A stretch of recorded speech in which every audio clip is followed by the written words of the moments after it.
These are the two things you need to do to fix early arm bend on your cleans and your snatches. Coach Barrick here, Equity Podcast, bringing you tools to be fit for life. When I'm coaching the Olympic lifts, one of the biggest issues that we see in the clean and the snatch is early arm bend. It's bending those arms early. And what that does, the reason that we don't like it, is because once you start bending the arms, you cannot utilize your hip effectively.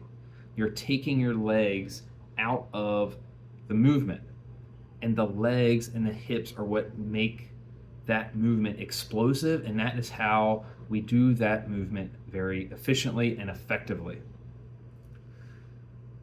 So what happens is we get that early arm bend, and just telling somebody to straighten their arms on that pull just doesn't do it.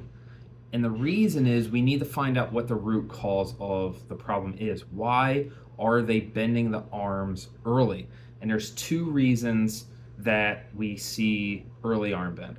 The first one is that the bar is not hitting where it needs to be hitting. The bar isn't hitting that crease of the hip. It's hitting a little bit lower. So in order to hit that crease of the hip, they bend those arms a little bit to get that crease of the hip. And what that's telling me is that their grip is not in a proper place for them.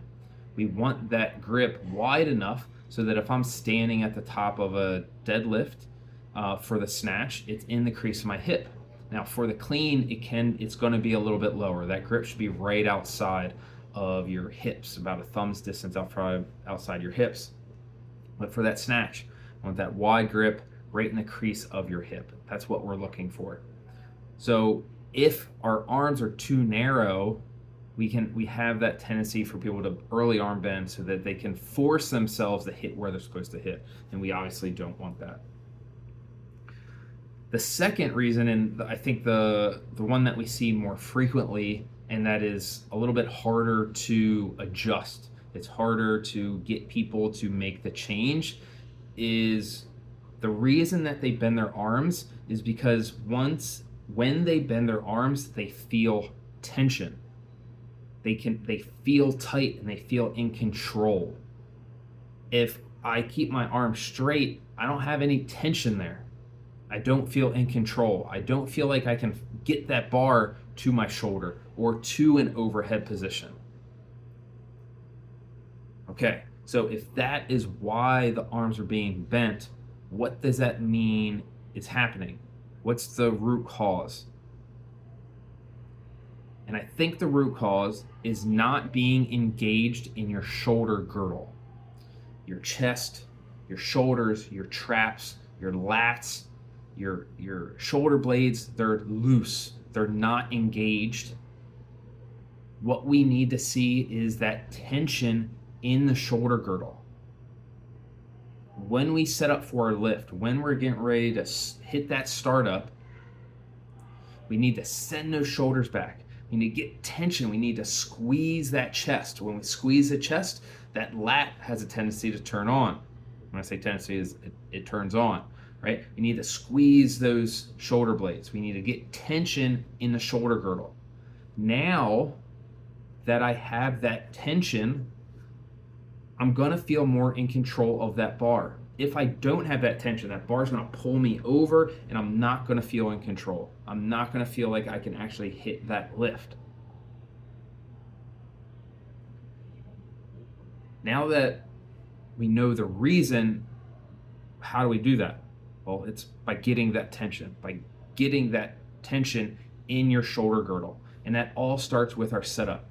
We need to make sure that every time you do a rep, every time you do a snatch, every time you do a clean, that setup is the same. If we set up differently every time, we're going to have different results every time. We need to get, and it doesn't matter what your setup is. Well, it sort of does, but it doesn't really matter what your setup is. We just need to make sure that it is consistent, that we're getting tension in our shoulder girdle, that we're getting tension in our lower back and our hamstrings, that we're driving our knees over our toes. Our shoulders are slightly over top of that bar. We have that tension out of the bar. That bar is just very slightly bent. We got that little jiggle out of the plates. We're super tight and engaged before we start that lift. You should be uncomfortable in the bottom of that setup. You shouldn't be able to hold it for an extended period of time because you might pass out from holding your breath and being so tight. I've seen it happen before. Now, I'm not saying pass out, obviously, but we need that level of effort in that tension, especially if we're doing the Olympic lifts as the Olympic lifts and not in a Metcon. Now, I'm not saying don't get loose. We still want that. We still want tension. We still want to be able to move safely. But when we're hitting those Olympic lifts, we're hitting those singles, we're hitting those doubles, we're doing an EMOM, we're doing that strength work, that's when we really need to focus on that shoulder girdle. And when you focus on that, on those heavy reps, on that strength, on those mechanics, then that's going to transfer over to our Metcons, where you don't have to be so over the top with it. You know exactly where you need to be. You know how to do it. You know how to do it quickly. And then we can move faster later when we have those good mechanics. Because what we want to see is good mechanics. We want to see those good mechanics consistently. Then we can bring intensity. Then we can bring heavier loads. Then we can bring in speed and going faster and doing more reps. But we need the other two first. Same thing, if we're just doing the strength lifts, and if we are constantly losing that tension, if we're constantly early arm bend, we're not going to be able to increase that intensity in terms of load. We can't increase that load because you can't handle it. You can't handle that load. You're early arm bending, we're losing that midline, we're losing the ability to go higher because the mechanics aren't there.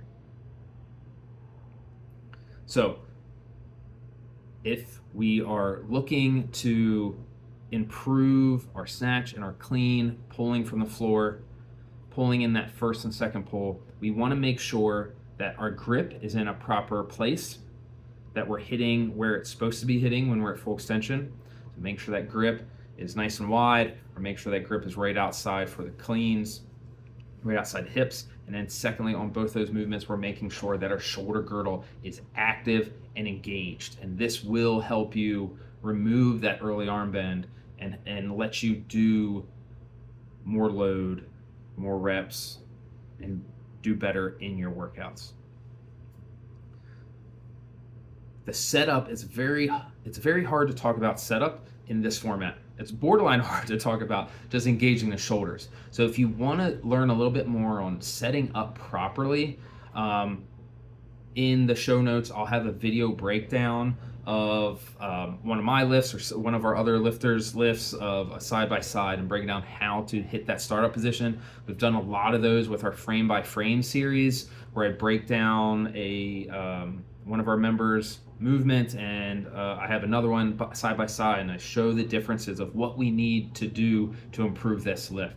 And when you see that, when somebody loads into that position, you can see what we want to see versus what we might not want to see. All right, you have a buddy, and you're like, man, they always look like they're bending their arms all the time. If you know that person, send them this video. Help your buddy out, right? Don't not say anything. Help your buddy out. Share it with them. If this helped you, if you think this will help somebody else, please like it. Please share it. We're looking for more happy, healthy people. And part of being happy and healthy is being injury-free. And that is exactly what this is going to do. It's going to reduce tendonitis.